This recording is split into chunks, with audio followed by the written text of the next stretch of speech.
Hola, pues buenas a todos. Mi nombre es Pedro Carrasco y soy ingeniero de minas, ¿vale? Dentro de la ingeniería de minas hay muchas especialidades y yo estoy especializado fundamentalmente en la localización de recursos minerales, ¿vale? Es decir, que una de las cosas que hago fundamentalmente o enseño es a cómo localizar yacimientos mineros, pudiendo ser de petróleo, de gas. Hace 2 semanas estábamos tratando de localizar unas pegmatitas con litio, o estaño, o tántalo, que es el famoso coltán, que tan famoso es. Pero hoy voy a hablar de cómo localizar aguas subterráneas. Localizar aguas subterráneas no difiere mucho, ¿vale?, de localizar, por ejemplo, un yacimiento de petróleo, ¿vale? Parece que cuando hablamos de aguas subterráneas es algo más común, pero realmente no deja de ser otro recurso minero, ¿vale? Entonces, bien, dentro de las prospecciones de agua de las que voy a hablar yo, por tratar de hacer la charla un poco más amena, dinámica y tal, el subtítulo del que un poco voy a hablar sería un poco el zahorí del siglo XXI, ¿vale? De esta forma, quiero comenzar esta charla con qué es un zahorí y desde cuándo existen, ¿vale? Supongo que muchos de ustedes sabrán qué es un zahorí, ¿vale? Un zahorí es una persona que utiliza una técnica que se llama la radiestesia. Todo esto no hay nada demostrado, es un poco conocido, seguramente muchos de ustedes a lo mejor conozcan alguno o han visto alguno. Hay multitud de ellos a lo largo de la geografía española, ¿vale? Pero nada de esto que yo voy a hablar a partir de ahora, de lo que es el zahorí tradicional, está demostrado, ¿vale? Vamos a hablar de pseudociencia, pero bueno, parece que puede haber algo. Se conoce que hay zaorís, o que existe la existencia de zaorís desde hace por lo menos 4.500 años, ¿eh? De hecho, existen, como pueden ver, pues imágenes y tal con zaorís con trajes de época, ¿eh? Es decir, que desde hace muchísimos siglos el tema de localización de aguas subterráneas ha sido algo que ha interesado al hombre y que parece que, bueno, que ha habido en una cultura general, se ha aceptado que personas con ahora hablaremos de eso, de un péndulo o unas varillas o unas varas de almendro, tenían una capacidad de localizar aguas subterráneas, ¿vale? De hecho, el tema del zahorí está tan metido en la sociedad que incluso Hollywood, aquí tenéis a Russell Crowe, que muchos le conoceréis, entre otras películas, por Gladiator, ha hecho de zahorí. Hay una película que se llama El maestro del agua, no sé si la han visto, pero bueno, la pueden ver y Russell Crowe, pues ahí le tienen con sus varillas y haciendo de zahorí y encontrando aguas subterráneas. O sea, quiero decir que es algo que está en la sociedad y no solo en España, sino a nivel mundial aceptado. ¿Qué utilizan los zahorís? Bueno, pues utilizan varios elementos. Aquí, por ejemplo, pues tienen un péndulo, unas varas de almendro, las típicas varillas, que es lo más habitual, e incluso hay gente o zahorís que tienen sus propios artilugios. Ahí tienen otras varillas. ¿Y qué es lo que hacen los zahorís? Bueno, yo me he traído unas varillas, ¿vale? Y los zahorís tienen una sensibilidad, según lo que hablan, ahora les daré yo mi opinión, ¿vale?, de lo que yo creo que pasa, ¿vale? He hablado con muchos, tengo muchos amigos zahorís, pero bueno, tienen una sensibilidad especial y van andando y cuando cruzan por una corriente de agua, o que ellos llaman corriente de agua, se les cruzan las varillas, ¿vale? Esas corrientes de agua hay veces que, dependiendo del medio geológico en el que nos encontramos, a veces es darle una patada a un libro de hidrogeología. En algunos medios donde el agua circula por fisuración y es una circulación muy lineal, sí que podemos hablar de corrientes de agua, pero en otras formaciones más detríticas y tal, pues es más como un embalse, entonces lo de hablar de corrientes es complicado. Pero bueno, ellos detectan. ¿Qué es lo que yo opino? Tras hablar con muchos zahorís, creo que sí que es verdad que se le mueven las varillas, ¿vale? A muchos de ellos creo que se les mueve por propia sugestión suya, pero sí que es verdad que puede existir gente, ¿vale? Que, de hecho, hay gente que, por ejemplo, antes de que suene el móvil, en los móviles antes de sonar generan un pequeño campo electromagnético. Y ese campo electromagnético hay gente que es capaz de sentirlo, es decir, hay gente que es capaz de saber que su móvil va a sonar antes de que suene. Entonces, yo lo que creo que los verdaderos Zauris son gente que son capaces de detectar campos electromagnéticos, ¿vale? De forma que cuando pasan, es verdad que a nivel geofísico, hay veces que en fallas, en contactos, existen campos electromagnéticos, que son zonas donde hay una circulación de agua preferente, ¿vale?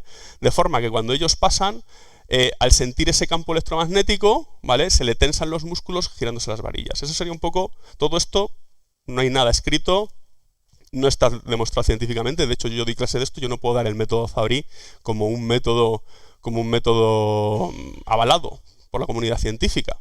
Esto es simplemente mi opinión. Puede ser que tal. Hace 4.500 años algo debe haber. Y luego, habitualmente, tras hablar con muchos de ellos, utilizan, como ven ahí, péndulos, como este que puedo tener aquí, y dependiendo de las vueltas que le da, una vez que ha localizado la zona con las varillas, las vueltas que le da, pues determinan a qué profundidad está esa agua subterránea. ¿Vale? ¿Qué es lo que creo yo a nivel científico? Creo que, bueno, yo por ejemplo utilizo una serie de equipos para detectar líneas de corriente en el subsuelo, ¿vale? Una línea de corriente genera un campo magnético. Entonces yo tengo equipos que generan un campo magnético que me dicen dónde está esa línea, por ejemplo, de media tensión en el subsuelo, y por digamos, el campo electromagnético que me lleva, la intensidad, más o menos es capaz de determinarte a qué profundidad está eso. De esta forma, a lo mejor un Zauri, cuanto más intensidad llega, pues más le está dando a sus músculos y más le gira el péndulo. Todo esto, yo soy respetuoso con ellos.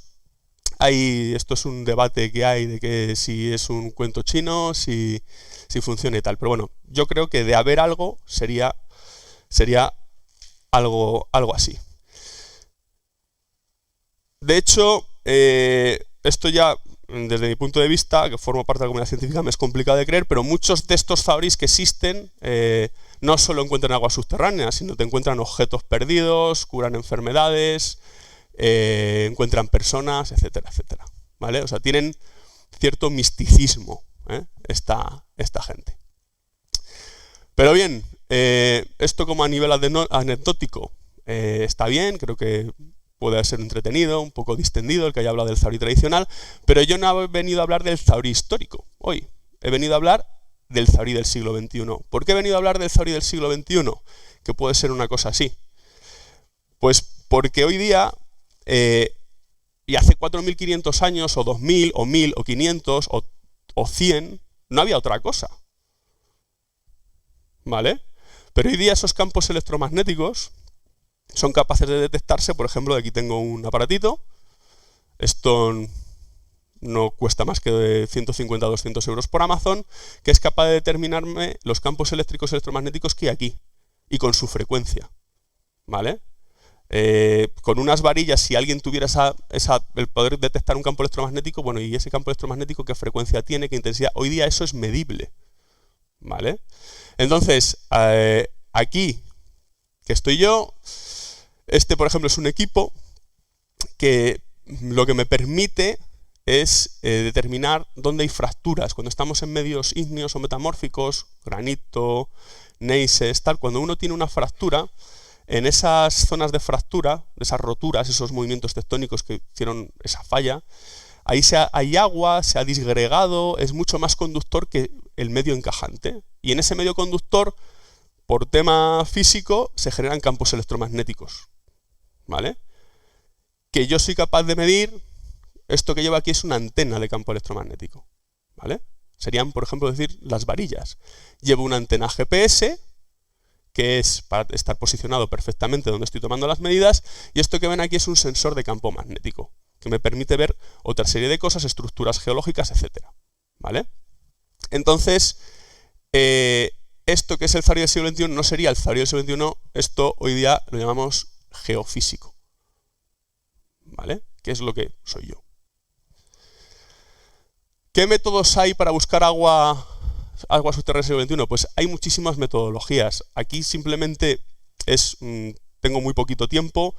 Lo que quiero es que entiendan más o menos cómo se localizan aguas subterráneas, hasta dónde llega ahora mismo el hombre para la localización de aguas subterráneas, pero no me voy a poder meter con cada método.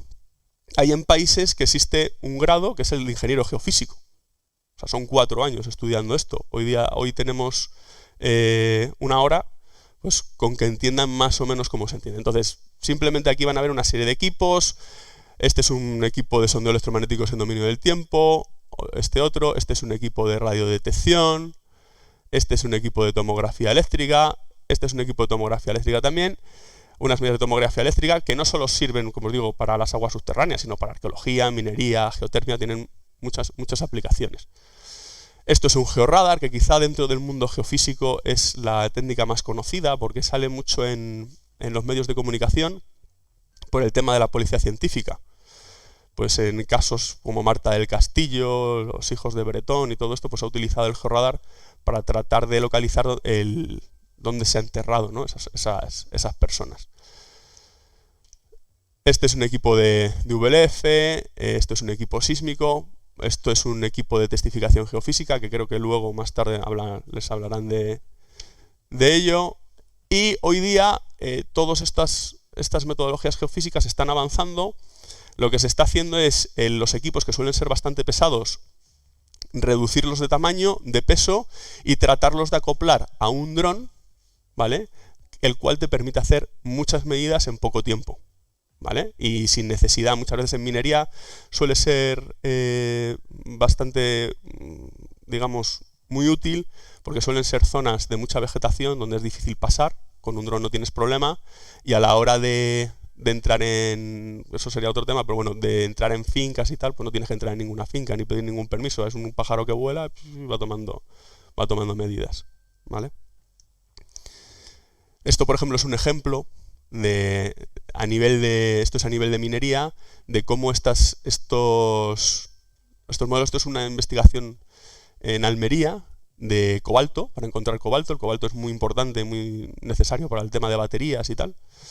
Y el cobalto es muy ferromagnético y, bueno, permite hoy día, con estas medidas, por ejemplo, el desarrollar un modelo 3D que te es capaz de indicar cómo son ese yacimiento, ¿vale? A través de programas muy sofisticados y esas medidas de campos magnéticos se puede realizar modelos geológicos 3D, ¿vale? Pues, bueno, lo último decía que quería contaros es todas estas técnicas, que os digo que hay multitud de técnicas, es un poco como en la medicina. Cuando nosotros vamos a hacernos un chequeo de lo que sea, tenemos un montón de técnicas. Lo que pasa es que en la medicina se ve dentro del cuerpo. Algunas son muy parecidas. Por ejemplo, el georradar el principio físico es igual que el que cuando nos hacen una ecografía, ¿vale? Pues, por ejemplo, para ver un feto y verle en 3D, que se hacen en 3D, incluso hoy día ya se hacen en 4D, con el tiempo, ¿no? Ver cómo se mueve. Pues es el georradar, es el mismo principio. Lo que uno es una onda sónica y otro es una onda electromagnética. Pero es el mismo principio. Incluso para encontrar petróleo se utiliza la sísmica de reflexión, que es lo mismo que una ecografía. Lo único que para una ecografía hay que profundizar 10 centímetros o 5 centímetros o 20 centímetros, dependiendo. Y en el petróleo pues hay que investigar 4 kilómetros. ¿Qué se hace? Pues para generar ondas muy fuertes se utilizan explosivos o se utilizan unos camiones gigantescos que generan como un mini terremoto para llegar a esos 4 kilómetros, ¿vale?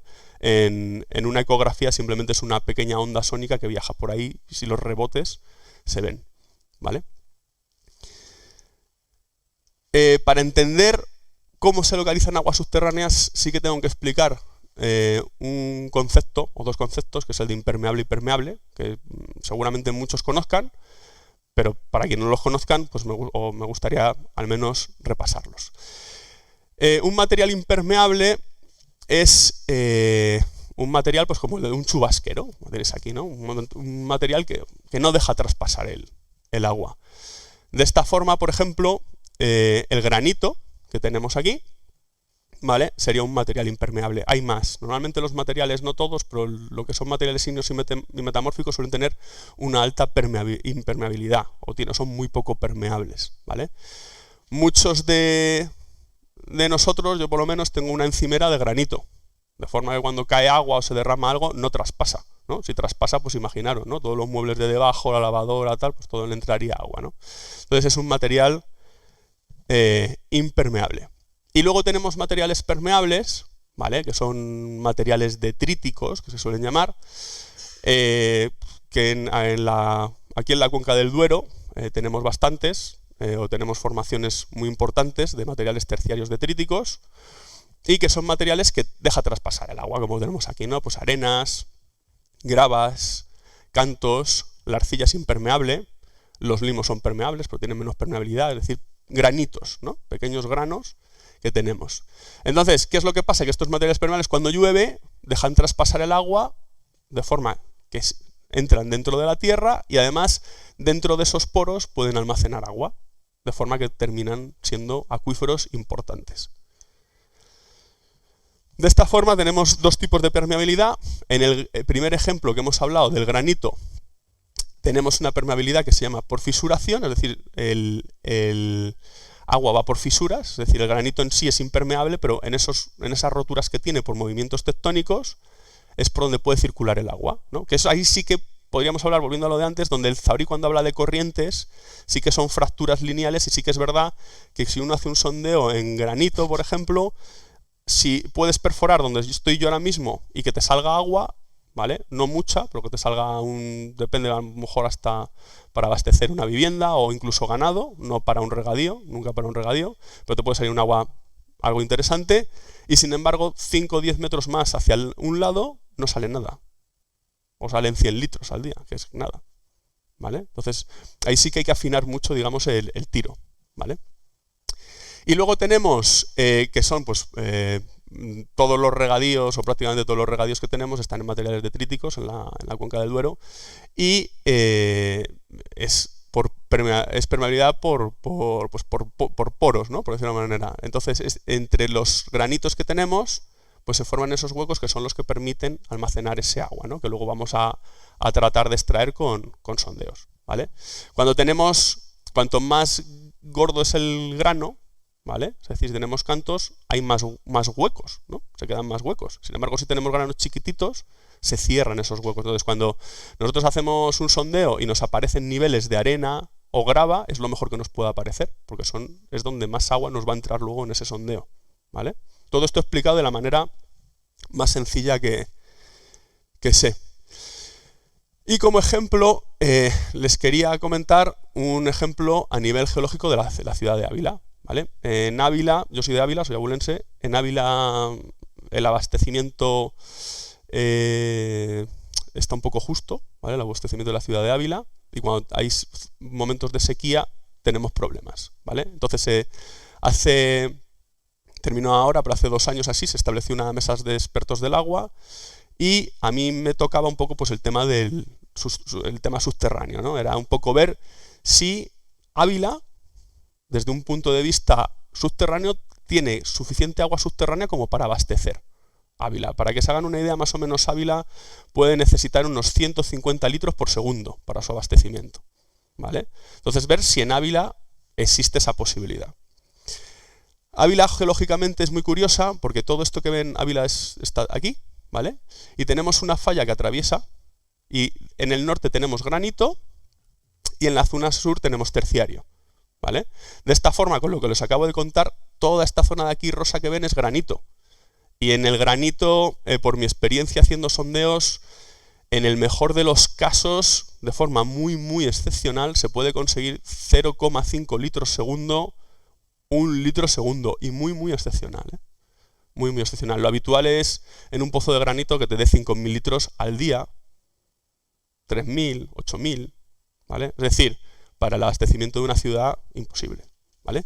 Pero sí que es verdad que tenemos hacia la zona sur un terciario que es bastante arenoso, tiene arcosas y tal, y es bastante bueno. De hecho, por aquí hay bastantes explotaciones de que lo llamamos de freseros, que con el plantón, con buenos sondeos y tal, ¿vale? De esta forma, Ávila, a nivel geológico, en un perfil, se encontraría aquí. Claro, a nivel, esto es un ejemplo, hay muchos ejemplos. A nivel de localizar aguas subterráneas para la ciudad de Ávila, lo que hay que tener es un conocimiento geológico. ¿Qué es lo que buscamos aquí? pues como ese terciario es muy bueno y es muy arenoso, lo que yo voy a buscar como Fabry del siglo XXI es una zona dentro del término municipal de Ávila que tenga el mayor espesor, es decir, la mayor potencia, mayor espesor de esos niveles terciarios, o sea, esos materiales terciarios. Porque si yo puedo hacer un sondeo de 500 metros de profundidad en vez de 200, voy a atravesar más niveles de esas arenas y gravas y van a introducir más agua a mi sondeo, ¿vale? Y entonces sí que existen técnicas a nivel geofísico, porque el comportamiento eléctrico o su conductividad de esos materiales detríticos es diferente al granito, ¿no? Que es digamos, la base. O sea, si ven el granito, a medida que uno se aleja del contacto, a veces tiene fallas, tal, y va aumentando el espesor de ese terciario, ¿no? Que al final es relleno de la disgregación y erosión o aportes de ríos durante millones de años que se ha ido rellenando, ¿no? Con esos materiales. Entonces se hizo un estudio con una técnica que se llama sondeos electromagnéticos en el dominio del tiempo. Hay muchas. En este caso, como queríamos ver el espesor del terciario, esta es adecuada. No tengo tiempo a contar en qué consiste, pero bueno, sí que nos permitió obtener en la zona que considerábamos más interesante, que es al sur de la ciudad de Ávila, las profundidades a la que se encuentra el granito o espesor de ese terciario. Y por estudios y datos que tenemos de la zona, en esta zona que ven azul, consideramos que se puede realizar 1 o 2 sondeos y más o menos estimamos que ese sondeo puede abastecer entre 50 a 100 litros por segundo, ¿vale? No se sabe exactamente porque sí que hay muy buenos pozos hasta 200 metros de profundidad, pero nadie ha llegado a esas profundidades, ¿no? Pero bueno, dentro de esta mesa de expertos que la primera opción fue, tampoco me quiero enrollar con esto, pero bueno, esta fue la segunda opción y sí que se quiere realizar sondeos para periodos extremos de sequía, no como obviamente sería una locura como abastecimiento habitual de la ciudad de Ávila, pero sí en periodos extremos de sequía tener unos sondeos que te puedan tener un aporte adicional, ¿vale? Bueno, aquí tiene un 3D, esta es el área que les he comentado. Entonces, lo que quiero comentarles ahora o enseñarles es alguna serie de ejemplos, ¿vale? De cómo se localizan aguas subterráneas. Bueno, esto es una aplicación, ¿vale? Digo, una aplicación, un artículo que está realizado en materiales mesozoicos o secundarios. Voy a ir al grano para que lo vean.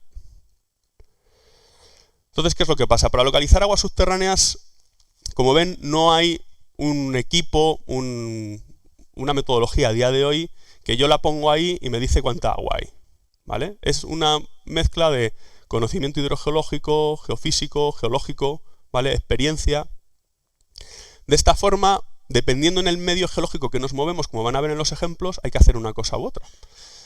Cuando nos movemos en medios secundarios, estoy hablando del Triásico, el Jurásico y el Cretácico, que a todos les sonarán por los dinosaurios, lo de Parque Jurásico, bueno, pues esto es más o menos, estamos hablando hace 200 millones de años.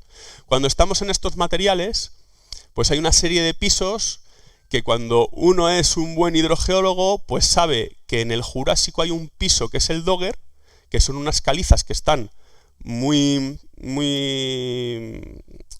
castificadas y que en muchos sitios dan más de 100 litros por segundo. Y si uno es un buen hidrogeólogo, sabe que en el Triásico hay un piso que es el Kuiper, que es muy arcilloso, que no da nada de agua, y cuando da un poquito de agua, como tiene yesos, el agua da muy mala calidad, ¿vale? O en el Cretácico tenemos un piso, por ejemplo, tenemos aquí que son Lutrillas, que son unas arenas que dan bastante agua, pero que son muy difíciles de perforar, y a la hora de perforar hay que tener mucho cuidado porque se caen, ¿vale? Hay que hacerlo de una determinada manera. ¿Y de qué me vale a mí la utilización de equipos? Pues bueno, esto es un corte geológico.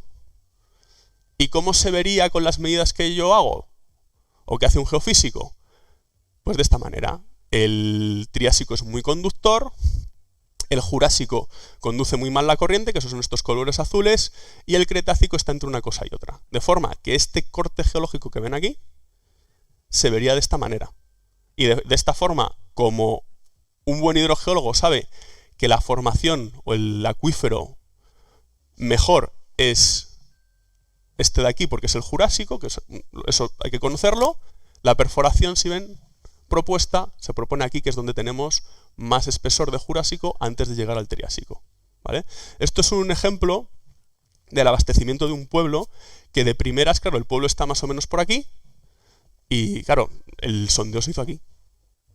Problema, poca agua y de mala calidad, no valía, ¿vale?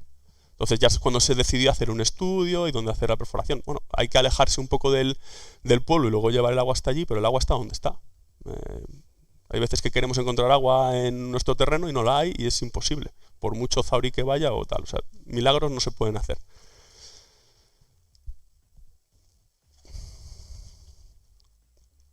Bueno, esto sería a nivel de materiales secundarios.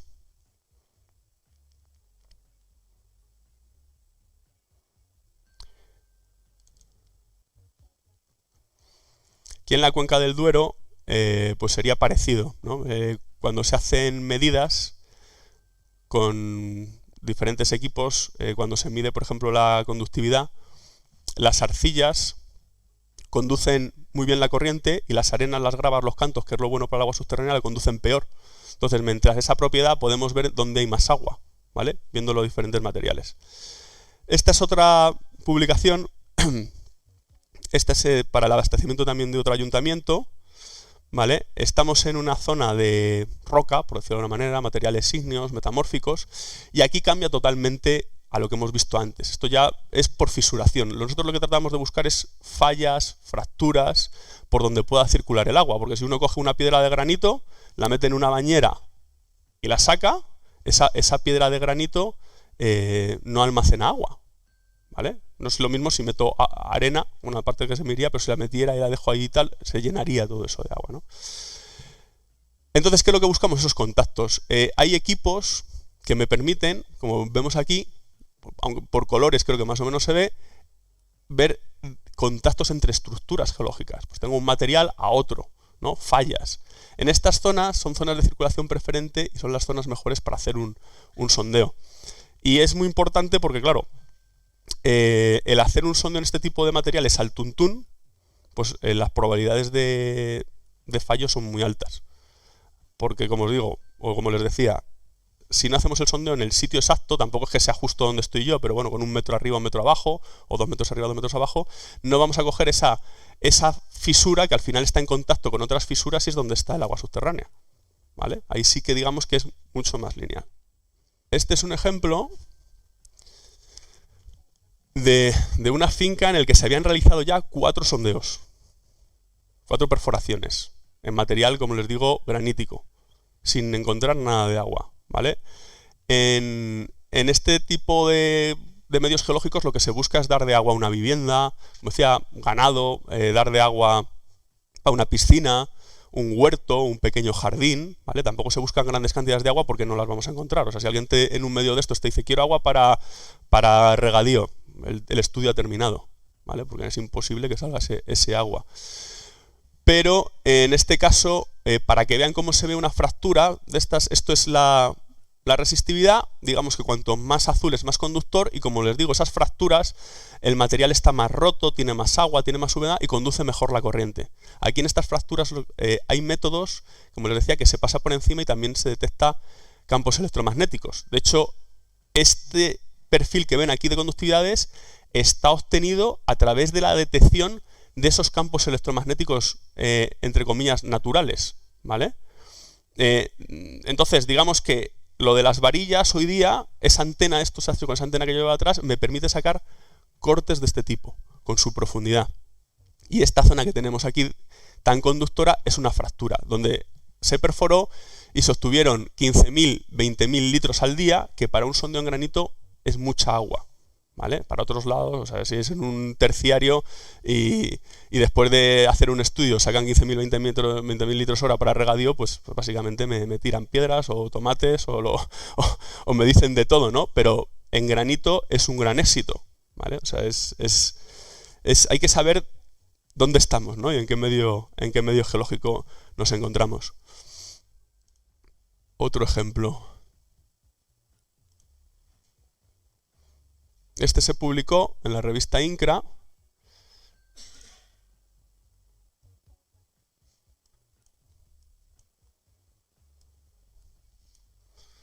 A ver si lo consigo hacer más grande.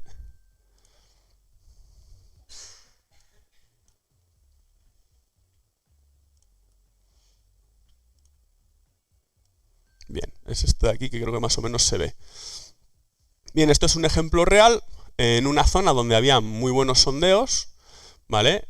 Había sondeos por la zona en el Dogger, ese piso que he hablado, que da en torno a 100 litros por segundo. Al Dogger en las comunidades autónomas donde está, que es bueno, es como por el Levante, Albacete, por ahí, le llaman en el argot el chorro, ¿vale? Por la cantidad de agua que da, ¿vale? Entonces, en una finca realizaron 2 perforaciones, en una dio 2 litros segundo y en otra 3 litros segundo. Eso en muchos sitios es un éxito, ¿vale? En la localización de aguas subterráneas. Pero en este sitio era un fracaso total, ¿vale? Dados los pozos que había por la zona. Claro, ante este desconcierto de los dueños de que sus vecinos tenían mucha agua y ellos no, hicieron el estudio y ese piso conduce muy mal la corriente, de forma que se puede a nivel geofísico determinar por dónde va, que es toda esta zona azul que ven. Bueno, pues al final la geología es caprichosa, no es lineal, a veces las formaciones suben, a veces hay fallas y bajan, a veces, bueno, pues cambian, ¿no? De esta forma, en una zona de parte de la finca esa formación subía, se realizó la perforación y ya sí que le salieron los 100 litros por segundo, ¿vale? Y ya el último ejemplo, que no quiero ni aburrirme ni extenderme, y dejo por si quieren hacerme alguna pregunta.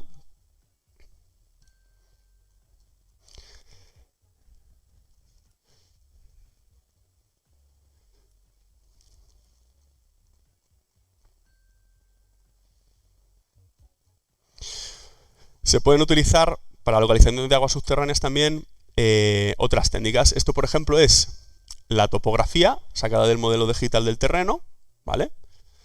Que si le aplicamos una serie de algoritmos aplicados en derivadas y tal, un poco también desarrollados por mí, me permite determinar, ver esos colores azules y amarillos y tal, me permite determinar la fracturación de la zona, ¿no? Hay veces que la topografía te permite determinar la fracturación de la zona. ¿Por qué?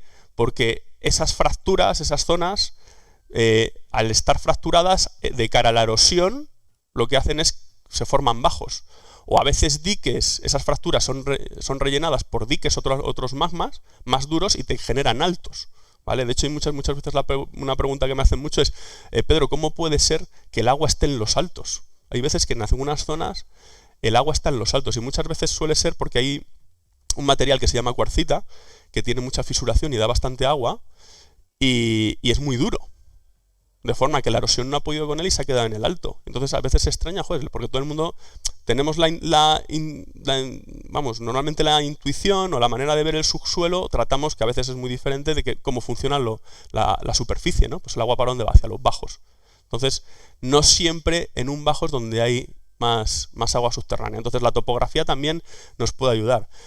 No solo a nivel de aguas subterráneas, como digo, sino también en minería. Minería muchas veces se buscan diques, magmas posteriores, ¿no? Que tienen mineralización. Y a veces localizar esas fracturas o esos diques nos permite luego el saber dónde están esos minerales, ¿no? Tan valiosos. Aquí tenemos perfiles de VLF como el que hemos visto antes, esas zonas azules son las fracturas, y también incluso se puede utilizar, quizá es lo más avanzado que utilizo ahora mismo, que son prospecciones magnéticas, ¿vale? Antes les he enseñado un ejemplo de minería. ¿Qué es lo que se hace? Bueno, a través de un dron o a nivel de superficie se obtiene el campo magnético. O sea, en la Tierra tenemos un campo magnético terrestre que es medible, que tiene sus pequeñas variaciones. Y hay variaciones, el campo magnético terrestre varía por los materiales que tenemos en el subsuelo. Es decir, cada material que tenemos en el subsuelo tiene un contenido en hierro que hace que ese campo terrestre varíe, ¿no? Entonces, nosotros podemos hacer una medición, como por ejemplo en esta finca, del campo magnético y sus variaciones. Y existen programas muy sofisticados que lo que hacen es ese modelo en superficie de campo magnético, ¿qué es lo que tendría que tener en el subsuelo o qué modelo geológico de susceptibilidad magnética se llama? Tendría que tener en el subsuelo para que me dé estos campos magnéticos en superficie, ¿vale? De forma que con estos programas tan sofisticados soy capaz de sacar modelos geológicos 3D del subsuelo. ¿Y esto qué me permite? Pues ver formaciones, contactos, fracturas, de forma de afinar lo más posible el sondeo o poner la perforación en el sitio donde más agua nos va a dar. En este contexto, esta zona que ven aquí azul suelen tener menos susceptibilidad magnética, es una fractura muy importante que hay, que no solo se determina por un solo método geofísico. En este caso, en este estudio, lo determina la topografía, lo determina la prospección VLF y lo determina la prospección magnética. A veces no solo hay que utilizar un método, sino varios. Y no me quiero extender yo más para no hacerlo pesado. Quedo a disposición de si me quieren hacer alguna pregunta. Y si no me quieren hacer ninguna, pues lo dejamos aquí. Pues depende de la superficie, ¿vale? Normalmente suelen rondar así de portal entre 1.500 euros, 2.000 es lo más habitual, más o menos, un estudio de este tipo, que eso es lo que vienen rondando. Depende, ¿no? No es lo mismo estudiar, aunque hoy día rondan casi siempre eso, porque incluso hay veces, pues por ejemplo, la semana pasada está en Juarros de Voltoya, que tiene problemas de agua, y en Segovia. Y claro, ellos quieren saber dentro de todo el término dónde tienen agua subterránea, o si tienen agua subterránea suficiente para abastecer ese municipio. Entonces, no estudias todo el municipio. Ya a nivel geológico, por los mapas geológicos y tal, quitas muchas zonas, ¿vale? Y mides en las zonas. Entonces, pues para un ayuntamiento pues suelen rondar esos 1.500, 2.000 euros también. ¿Sabes? Por ahí andan el coste de los estudios. ¿Cuánto se puede explotar? Bueno, a día de hoy los sondeos, la verdad que sí que hay algunos que se empiezan pues a veces duran bastantes años. Hay sondeos que tienen 40 años o 50, pero sí que es verdad que los filtros a veces, o a veces si se pierden limos, puede haber un socavón que lo rompa, pero bueno, eso hasta que la vida del pozo diga. Sí que es verdad que cada vez es más frecuente que los pozos dejan de dar agua o empiezan a dar menos agua y se hace un estudio con cámara de vídeo, que creo que lo van a contar después en otra charla, ¿sabes? Pero el tiempo, pues hasta que el pozo aguante. ¿Qué es lo que hacen normalmente? Cuando el pozo deja de dar agua y por las circunstancias que sea o porque se han obstruido las rejillas de los filtros o lo que sea, se hace otro al lado. Y ya está. O sea, el tiempo, el que uno quiera, o si hay una sobreexplotación del acuífero, pues sí que es verdad que el nivel baja hasta que se acabó. Me ha pasado un poco de todo, ¿vale? Sí que es verdad que yo normalmente voy detrás de los malos zahories. ¿Por qué? Porque lo habitual, lo más normal que una persona al hacer un sondeo, llama a la empresa de perforación. Llama a la empresa de perforación y dice, quiero hacer un sondeo, el presupuesto es tanto. Y ya el cliente dice, ¿y dónde lo hago? Y normalmente pues el zahorí es lo que está más a mano y es lo más barato, porque hay zahoríes que te cobran la voluntad, o no te cobran nada porque le gusta, o le invitas a comer, o le das 100 euros, no sé, alguna cosa así por decir algo. Entonces lo habitual es que a nosotros nos llaman cuando no hay, o sea, hacen la perforación y no ha salido agua, o no ha salido el agua esperable. Eso es lo más habitual. También nos llaman directamente, pero es muy habitual eso. Entonces, normalmente voy detrás de los malos zahoríes. Pero sí que es verdad que en fincas he llegado, muchas veces es muy típico, oye, antes de que aquí me ha marcado el zahorí y tal, no sé qué tal, y es verdad que a veces me ha coincidido. E incluso he ido a fincas donde ha habido algún sondeo que están puestos por zahoríes y están puestos perfectamente. ¿Vale? Ya no sé si por intuición, por lo que les he contado, que es mi idea de lo que puede pasar, yo soy respetuoso con ellos, pero sí es verdad que hay muchos zahoríes, hay muchísimos, pero gente que tuviera la capacidad que he dicho serían muy pocos. Entonces sí que me encuentro en fincas donde los pozos están muy puestos, pero lo que más me encuentro es lo contrario, pero quizá por la forma en que nos llaman.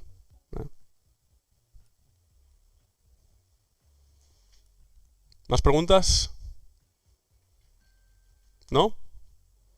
Pues por mi parte entonces, muchas gracias por atenderme, espero que les haya sido más o menos ameno, ¿eh? Yo me lo he pasado bien explicándoles esto. Un saludo.